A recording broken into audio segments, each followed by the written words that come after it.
Hey, solos. So you're going to Disney World by yourself. Are there things that you shouldn't do? Well, solo spoiler, not really. Like, just do whatever you want. Just do you, bibbity bobbity boo. However, there are a few things that just aren't financially worth it, or there's better ways to kind of achieve the goals of a particular thing when you're going solo than doing maybe the more popular thing. So in this episode, I'm going to talk about a few things that I recommend. Maybe don't do solo. Although, of course, you do you, bibbity bobbity boo. Hi, everyone. It's Samantha. Olaf may not know who Samantha is, but now you do. And welcome to Disney Solo Magic, the #1 podcast for solo travel to Disney World. In this episode, I'm going to talk about 5 things that I recommend that you don't do when you are going solo to Disney, but then I'm going to recommend 5 things that you can do as replacements. But again, I feel already defensive about this episode because there's a few things I've mentioned in like Facebook groups and stuff, and then people just like really shut me down really quickly. So look, you do whatever you want, whatever makes sense to you. But when I was there in August, there was one experience that I did talk about already, so I'm going to talk about a little bit more in depth. And I just thought, I think I should let the solos know that like this isn't the best thing to do solo, along with a couple other things, but there are so many other things to do instead. So that's what this episode is going to be about. Make sure you subscribe and rate and review and all that stuff. I saw there was a couple new reviews out, so thank you so much. I really appreciate that. I appreciate the adjective fun associated with this particular podcast. So thank you very much. And make sure you follow me on all the social medias. Instagram is the best way to get in touch with me. All the links are down below in the description of this podcast. I'm working on this other project right now that's not related to Disney. And so I've been spending a lot of time on my computer and not my phone, which I guess is good, but I feel less connected to the Disney community. So if I've been slow in getting back to you, don't worry. It's on my list. It's on my list. I'm just like very, very overwhelmed by reading academic articles. It's been fun, but not as much fun as this. Anyway, let's get into it. All right, solos. Okay, so there are 5 things that I would recommend that you do not do when you are going solo, but don't worry, there's a lot of other things that you can do to kind of make up for those things. And again, if you want to do them, then just do them. Like, please, it's fine. So the very first thing is something I've talked about on the podcast a couple times. And actually, I talked about it with Matt Richardson, who is a solo content creator. And we talked a few months ago, and it was just really great. And it kind of came up out of the blue. And I was like, yes, oh my gosh, you're right. And that first one is family style meals. Breakfast, lunch, and dinner that are family style. So family style meals. I'm thinking Garden Grill. I'm thinking Woody's Roundup Barbecue Rodeo. That's not the entire name, but you'll be able to figure it out from those words. I'm thinking Liberty Tree Tavern. I'm thinking Sebastian's Bistro, Caribbean Beach Resort.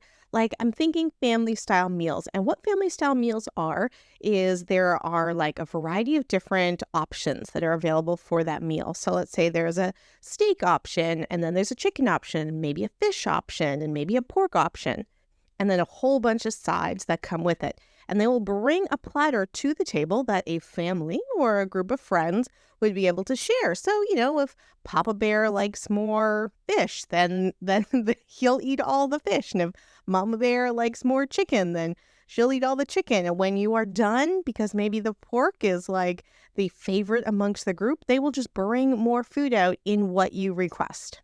So this is kind of great because you don't have to get up. You don't need to go to a buffet. Everyone is sharing the food, which is a nice communal way of eating. So family style meals, not great for solos though. Solos, like, sure, it's great for families and groups of friends, and you get to try everything. And I always really like that when I'm having a meal, especially out. But family style just feels so wasteful when you're going solo. When I did the Caribbean Beach Sebastian's Bistro's Caribbean Beach dinner earlier in the spring, I already knew I wasn't going to eat the pork because I don't eat pork. I already knew I wasn't going to eat like the rolls because I have an allergy to pineapple. I already knew that I wasn't going to finish the beef because I don't eat a lot of steak. And so all of a sudden it was like not just this big communal plate where you get to like try all these different things. It's like I'm just now eating giant portions of the things that I like and then leaving as waste all the things I don't. And again, it just felt really wasteful. And that's exactly what Matt Richardson said. And he said that he actually talked to one of the servers at a restaurant about it. And she said, oh, don't worry, all the like uneaten food we sent to Animal Kingdom. So they eat very, very well. And that I have no doubt. But, there's something about having all this food come to your table when you're there solo and already knowing that you are not going to eat half of it, or you're not really going to like finish half of it. And sure, they can bring you more food, but I don't know. I felt so guilty being like, yeah. I know that there's still like 3/4 of like beef still left on this platter, but if you could bring me some more chicken, that would be great. Now, look, the servers did not care. They're like, of course, no problem. They kept bringing it over. But I don't know. I just didn't feel like family style was worth it for one person. So what is an option if you're not going to do family style? Well, the buffets, I think, are actually a really great option for solos.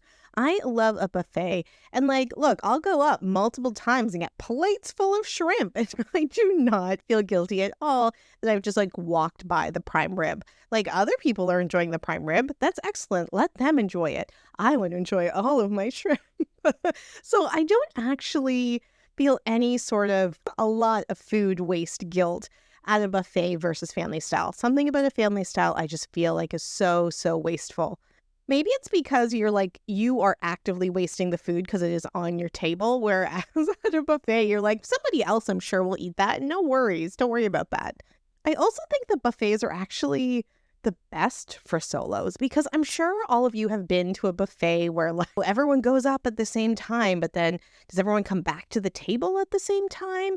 And like, oh, I have to go help my, great aunt Mildred, and she, I'll go up and get you some more food, and then your food gets cold, or maybe there's a kid that's there who is just eating chicken fingers, and then like what happens when someone's like, okay, I'm ready for dessert, but the other person is like, oh, I got like 5 plates of like savory food left in me. Like, there's something about a buffet with a large group of people that actually can be quite an uneven eating experience. But going solo, oh my God, just like enjoy as much as possible. So I think buffets are great for going solo, but not family style. So I would recommend not going to a family style meal. However, if you are interested in going to a family style restaurant, such as the Roundup, Woody's, barbecue, rodeo, again, not the right words in the right order, then I would also say just go.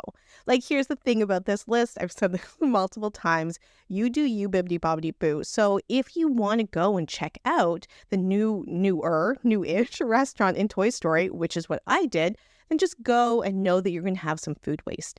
I also have heard multiple stories from solos where you've asked cast members very nicely and you haven't eaten a lot, they will give you a takeout container.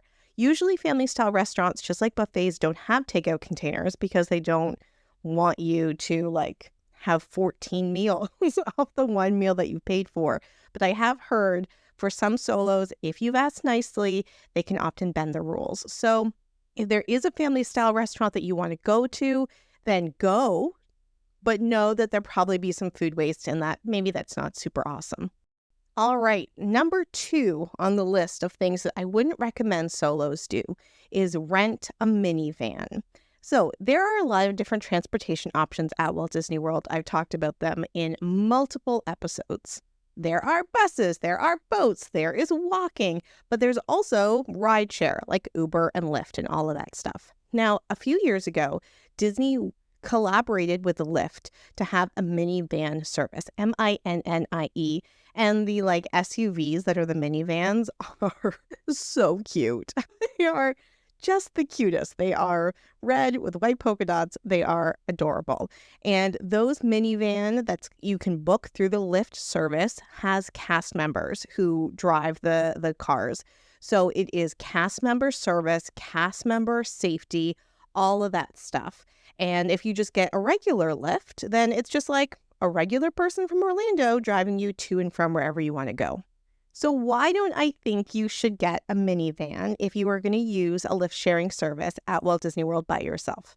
And that is because of cost. If you've ever looked at the cost of the minivans in comparison to a Lyft ride, they are often 4 to 5 times the price. They are super, super expensive. A couple years ago, I wanted to do a minivan. It was my birthday. We were staying at Wilderness Lodge. Then we were going to go to Animal Kingdom for like this activity. I am saying we, this was a trip that I was there with somebody else. And I was like, okay, you know what? Let's get a minivan. Yeah, let's do it. Let's birthday it up.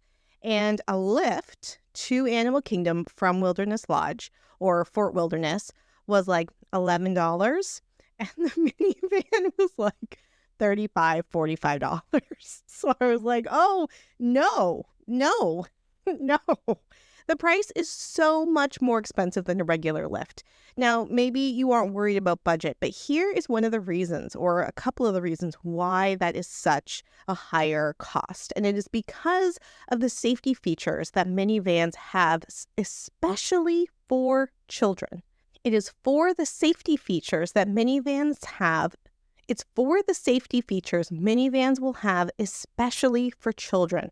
They will have car seats. They will have booster seats. They'll be strapped in properly. They will be a very safe environment to transfer kids to and from. Now, look, I don't have kids, so I don't know about all the different like car seats and things like that. And I grew up in an era where like parents just throw you in the back of the car and like, I'm sure you survived, you know?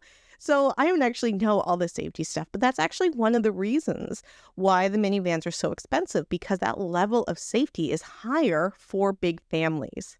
The cast members are also really well skilled at dealing with things like the strollers and if children are having meltdowns and all of that stuff. So one of the reasons why you're paying that additional price is for all that stuff. And even though I haven't seen it myself, I'm sure they also have things like step ups for perhaps people with like elderly people that have mobility issues and stuff like that.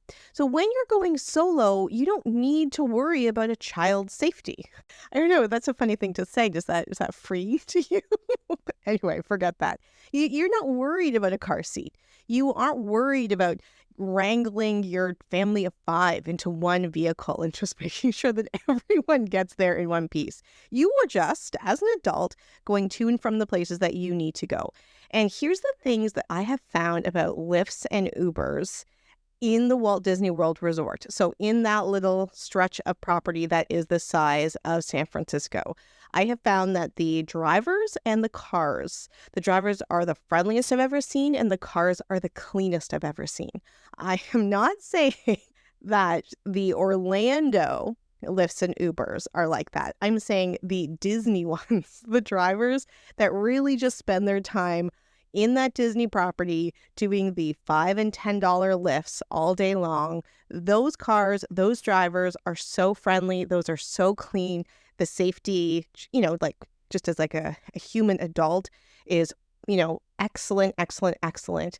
And so that is an excellent option for you if you want to do a lift share service. You do not need to spend the extra premium on essentially the services that you aren't going to need, like car seats and other child safety things. So I would avoid the minivans. And if you're looking for a car share service, I would use just regular Lyft and Uber.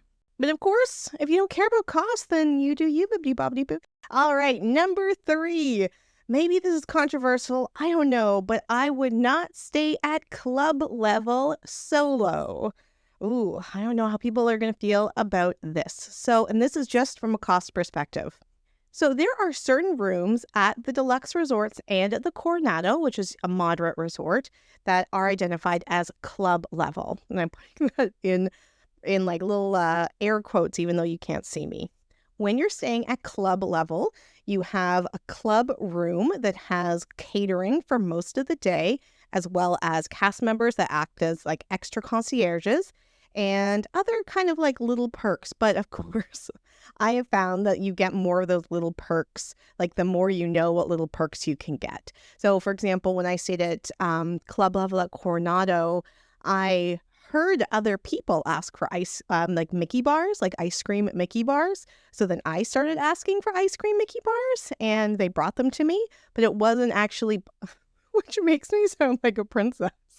And I'm into it, actually, because they had to actually get them from a different kitchen, but I didn't know that. So it wasn't part of their like normal catering, but they would be able to provide them to guests if guests knew what to ask for. So anyway, here's the reason why I would not recommend club level if you were going solo. So for Christmas last year, I treated my mom to 3 days club level at Coronado.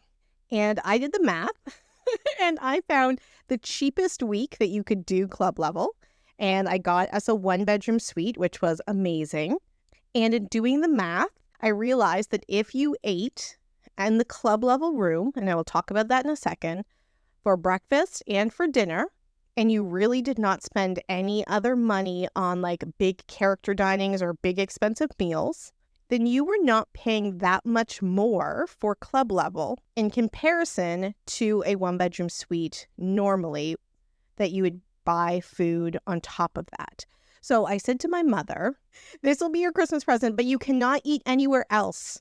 My mother's not a big eater at the best of times, but I was like, look, do not tell me like, oh, do you want to do something else for dinner tonight? No, the answer is no. The answer is we are eating here for our dinners. And if you want breakfast, you need to find something to eat here for breakfast. Now, maybe that again makes me sound like a princess. And given this was a Christmas present, like maybe you don't want a Christmas present from me. I'm okay with all of that because I did the math and I realized that it wouldn't have made sense to go and eat anywhere else. You were already paying for the food. Now, at club level, they have like not a full breakfast buffet. Like at Coronado, it's not a huge buffet. And I actually kind of preferred that. It was kind of intimate. It had eggs. It had Mickey waffles as well. Mini and Mickey waffles. They had meat options. They always had croissant, all that stuff. It has the best coffee that my mother's had at Walt Disney World, if you are interested in that. And it filled me up for breakfast every single day. Then after breakfast, I would leave my mother and let her do her own thing at club level. Club level has things like books. They have board games. The club room is a really comfortable room. We got her a puzzle and like a roll-up puzzle thing so that she just kind of hung out in the club room all day. And I went and I did my own solo thing. In the afternoon, they don't have a full lunch. Instead, they have things like the Uncrustables, and they have crudité with different dressings. Oh, actually, they make this pesto, which was so good. And so sometimes I would like pop back in and we would have like a little snack together. But by and large, there wasn't like a full lunch available. And then at dinner time, it wasn't like a full buffet. Like I think that if you we're used to eating like a big steak and mashed potatoes. Like the idea of a family style restaurant is great for you because all you want to do is eat a ton of meat. Then the club level dinner buffet is probably not going to be enough for you. It's a lot of like little things and they're all Spanish themed at the Coronado because it is a Spanish themed hotel. Well, some parts of it are Spanish and you can listen to my Coronado review if you can sense my frustration at the design theme of Coronado. Anyway, different story. But anyway, my mother and we would eat dinner there every night and it was very filling, very delicious, totally enough food. They also have a bar that they'll serve you wine and beer and there's also sodas and things like that. And again, it was worth it for 2 people. Solo, however, it's not. And that's because you are essentially paying for the food of 2 people. And if you're there solo, are you really planning on coming back to your hotel every night at 8 o'clock to eat dinner? Like, I think one of the great things about being solo is that you have freedom to go and try and do all these things, right? And so I don't think that cost-wise, club level really makes a lot of sense for solos. I think it makes a lot of sense for 2. There was a family of 4, and it was the mom and the dad, and then 2 very polite young teenagers, like tweens and young teenagers, like 11 and 13. I couldn't believe how lovely and polite they were. And I was like, oh my God, this is kind of like a bargain for them. Like it is a great value and it's great to have this like club room for the family to kind of gather together, not in their actual like their sleeping area, to gather together, to play a board game, to eat some stuff, to like talk about their day over a table. Like it made a lot of sense. But again, for solo, I don't think it is as good of a value. Now, again, if you want to do it, do it. You do you, bibbidi bobbidi boo. But one of the best things about that particular trip was the fact that we had a much fancier room. It was a one-bedroom suite. And so the alternative for doing club level is just to get that fancier room, to get a one-bedroom suite just for yourself. Like, do that. That sounds amazing. And then, like, book some fancy dinners that you want to go and try. Like, again, that sounds amazing. Like, I don't think it is worth it because you're paying for that money up front, but you can spend that same amount of money doing amazing things. So I just think your money will go a lot farther if you don't use club level. So that's my recommendation. I really, really enjoyed it, but I would never do it solo. All right, the fourth thing I wouldn't recommend doing if you're going solo, and this is again like this is a cost thing, is that I would not recommend getting Memory Maker for one day because I don't think it is a good value for the cost unless you are planning on using it to the max. And if you are, then maybe there's some other alternatives. So let's take a step back. There are photo pass photographers all over the Walt Disney World Resort. They're usually in green shirts. They will take pictures for you. You don't need to have any sort of package. It's attached to your ticket, your magic band, your key, whatever. And it's a chance to get pictures of you that are kind of like professionally done. And oftentimes they'll have like special like photo things. You're like, ooh, can I have a magic shot? And they'll pose you in a way where it looks like you're holding Tinkerbell or you're holding balloons or maybe you're in a blizzard around Expedition Everest. So I think it's great to be able to take photos. And I have a Memory Maker package that is attached to my annual pass. And that was well worth the cost. I can't remember. I think it was like $100, maybe $150 for the year. And you get to keep all the photos that they take of you. It is well worth it. Now, if you are going and you don't have an annual pass or you haven't already put it to your ticket, you have a couple options. You can buy Memory Maker for one day and it's $75 plus all the different taxes. And that includes all of the photos and potentially videos on one day of your trip. So it's $75. You can buy a Memory Maker package in advance for the whole of your trip, and it's about $190. You can also get it during or post your vacation, and it costs over $200. So it is it makes a lot more sense to get it in advance. So Memory Maker is $75 for one day, or if you buy in advance, $190 for the whole trip.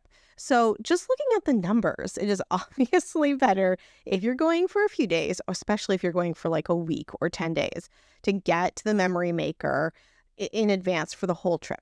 Obviously. But maybe you're not going for that long. Maybe you are just going for 1 or 2 days. And so is it worth it? So look, you can go do it. $75? Sure. Whatever. It's expensive. Everything's expensive. It's not Premier Pass expensive, if you know what I mean. So sure, you can get Memory Maker. But if you were getting Memory Maker for one day, then solos, you need to use it.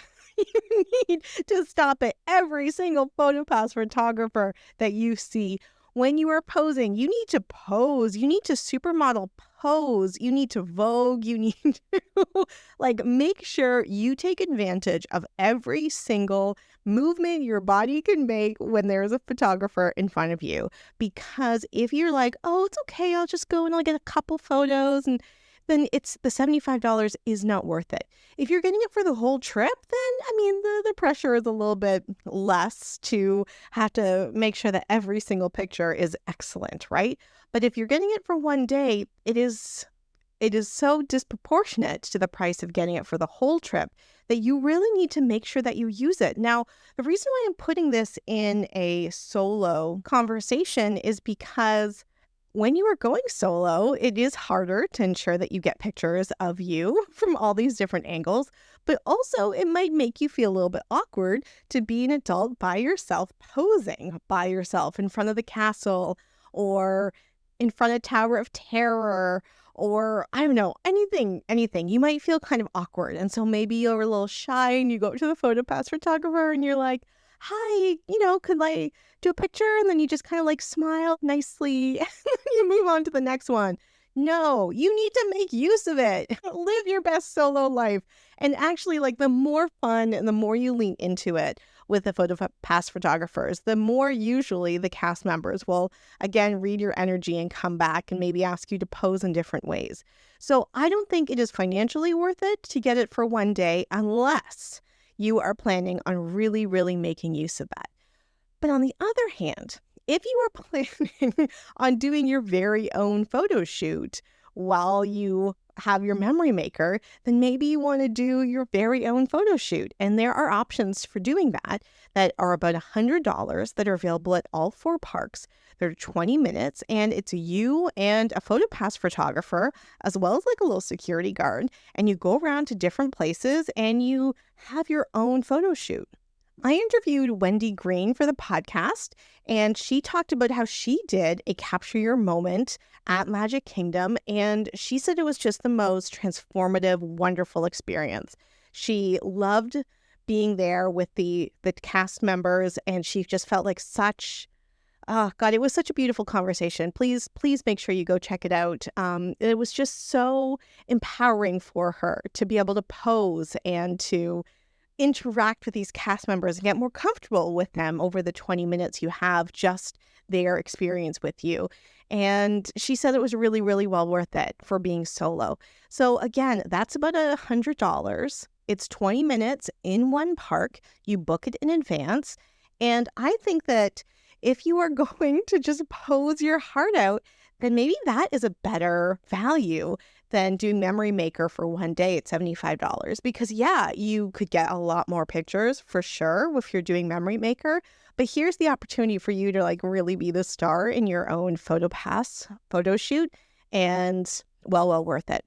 I actually wish I did that last year for Dapper Day. I had thought about doing it on the day that it was in Magic Kingdom, and I really regret not doing it, actually. I think I would have gotten some really, really fun shots of the PhotoPass photographers. And depending on how I feel about my outfits the next time I go to Dapper Day, I might do this then as well. So there you go. All right. And the 5th thing that I do not recommend you do solo, that was actually the kind of genesis for this episode, was I do not recommend doing Celebration at the Top, Sip, Savor, and Sparkle at the Contemporary Resort when you're solo. And I am very sorry to say that. And I do not take this recommendation lightly, but I did it this year for my birthday. I did have someone with me, but there was a woman who was there solo, and she was awesome. In fact, we invited her to join us. But I was like, ooh, I would not want to do this by myself. And here is why. Celebration at the Top, Sip, Savor, and Sparkle is held on the top of the Contemporary Resort right next to Grill. It's in a separate like little party room. It's actually in 2 party rooms that are connected through a little hallway. It is like a fireworks party, basically, but not just desserts. It also has a full bar, and it has a lot of different savory foods. The foods were delicious. They came from California Grill. Of course, they were delicious. And then when the fireworks started at Magic Kingdom, you are invited to go on a private balcony that's different than the California Grill balcony, and you can see the fireworks from there, and they bring in the music, and so it is very wonderful. I sat there and cried, obviously, and actually a couple got engaged. That was really beautiful. At first, I was like, what's happening with them? Get a room, you two. And then I was like, oh, I see what's happening, because they like snuck a photographer in to take the pictures. Oh, anyway, it was very sweet. But at first I was like, wow, seriously, you can separate. Anyway, why is Celebration at the Top not great for solos? Now, I've never been to a fireworks party, one of the dessert fireworks parties. Personally, for me, although I'm a big dessert fan, I don't think cost-wise it really would be worth it for me. I mean, there's only so many desserts you can have. I actually hosted a wedding shower for a couple that my former partner worked with, and it was a dessert party, and we got Rice Krispie square sushi, which was amazing. And then along with the sushi, we also just had a whole bunch of different desserts, and a lot of them were coded to be look like different foods. Anyway, that is neither here nor there. It was wonderful. It was a great party, really fun catering, really great.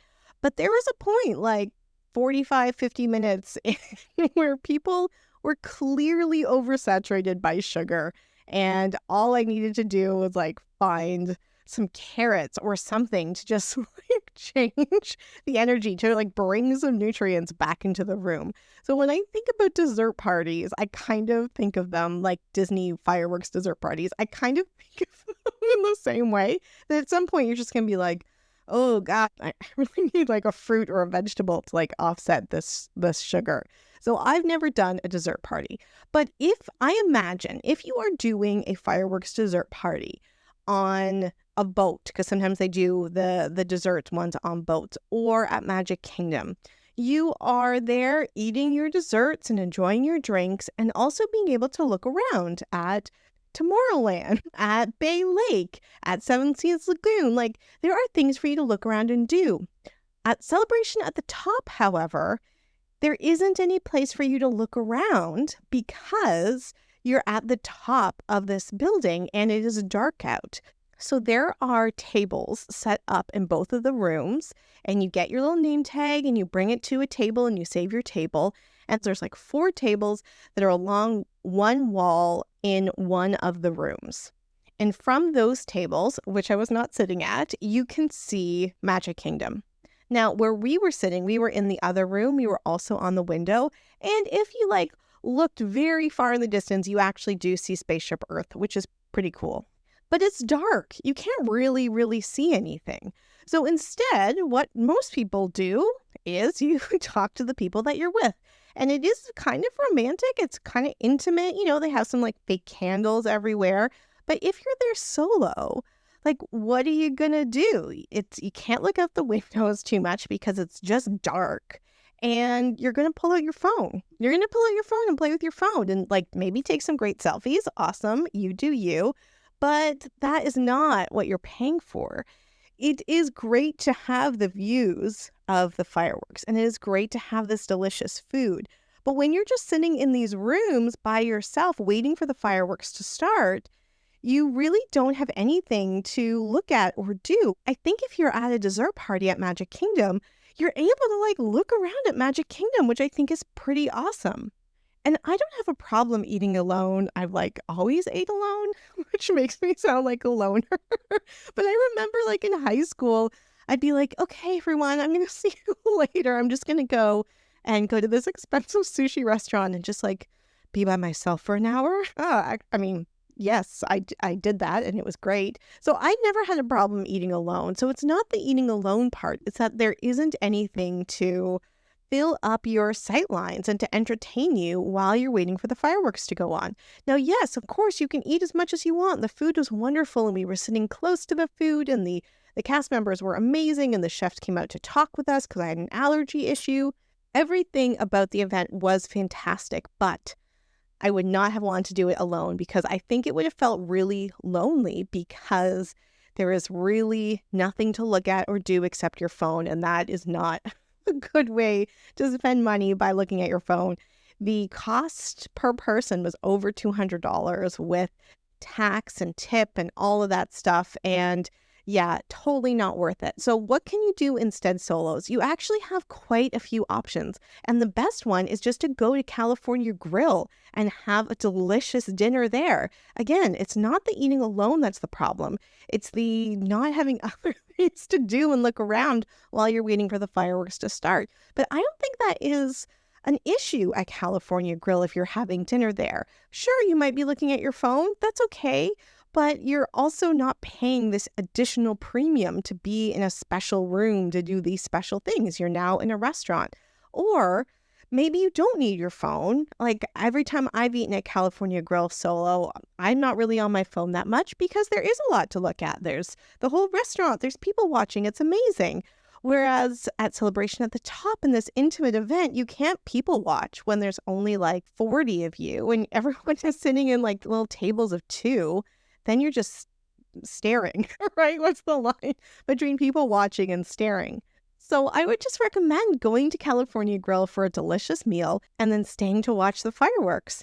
And if you have eaten there at any time during dinner, you do have access to that balcony to be able to go and watch the fireworks. So if you eat at 5 p.m., for example, you I believe, are able to come back no problem and watch the fireworks when they start at 9 p.m. But here is another tip, and this is a tip that I heard from a vlogging family like a week before I went on my August vacation. So I said that Celebration at the Top, you get a separate viewing platform, a separate balcony than California Grill. So what happens to that viewing platform when it's not the Celebration at the Top because it's not held every day? Well, I think that's open to the public, actually. And it seems that if you are willing to walk up this flight of stairs, the like outside inside flight of stairs at the Contemporary from the fourth floor all the way up to that 14th floor, you are able to see the fireworks from that vantage point completely free. What is that you say? Yes, let me repeat it. So during this video that I watched, it was a live stream. The vloggers, they were on that fourth floor of the Contemporary Resort, and they walked towards the end, like away from Chef Mickey's, like past the gift stores. And there is the bridge that will go over to the Bay Lake Tower, like the DVC Tower for Contemporary Resort. Before you go on the bridge, though, there is the stairwell that goes up through all of the different floors.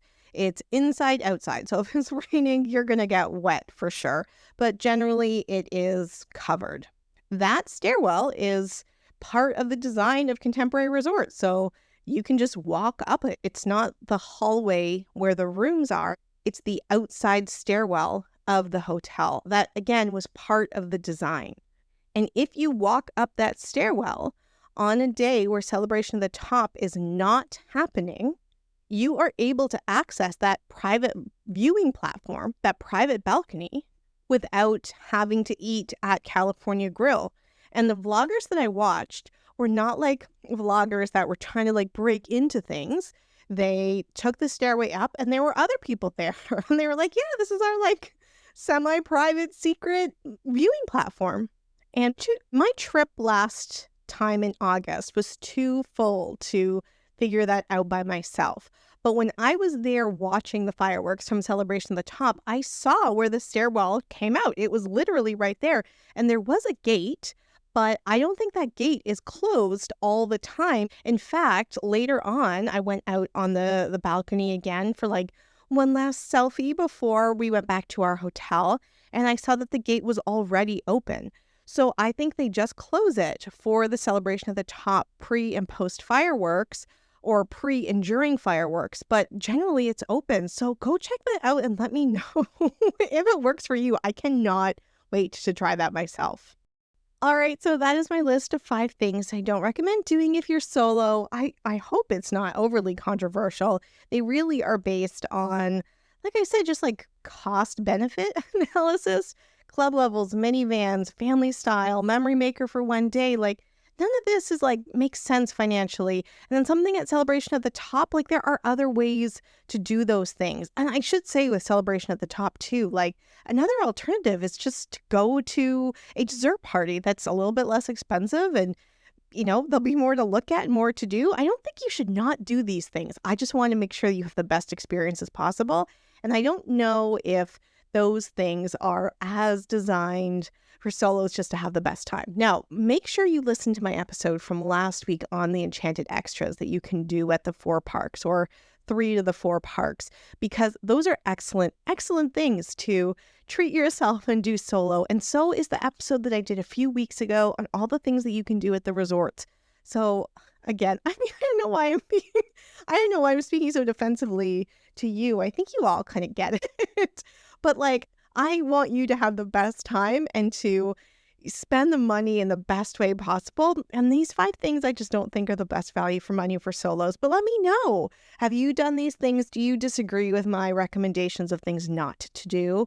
I would love to hear your perspectives, obviously. It'd be really, really great to have other experiences that are different than mine that would really advocate for any of these things to do solo. So please, please let me know.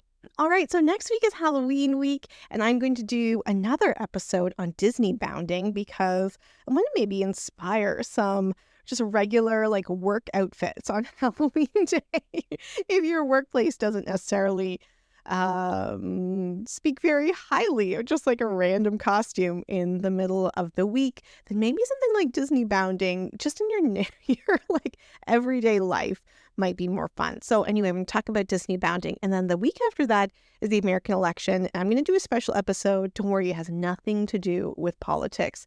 But I was just like, oh my gosh, I want to make sure that the episode is fun, but that it doesn't have any information you need to keep in your brain, because there might be a lot happening that week that you just don't need other information to like remember or to keep. So that's what that episode's going to be about. And then for the rest of November, I'm going to talk about different character experiences, character dining, character meet and greets, and how to just enjoy those solo even more than you might think being a grown adult. So I'm very excited for that. And then I'm very excited to go to Disney at the beginning of December and then come back and talk all about Christmas.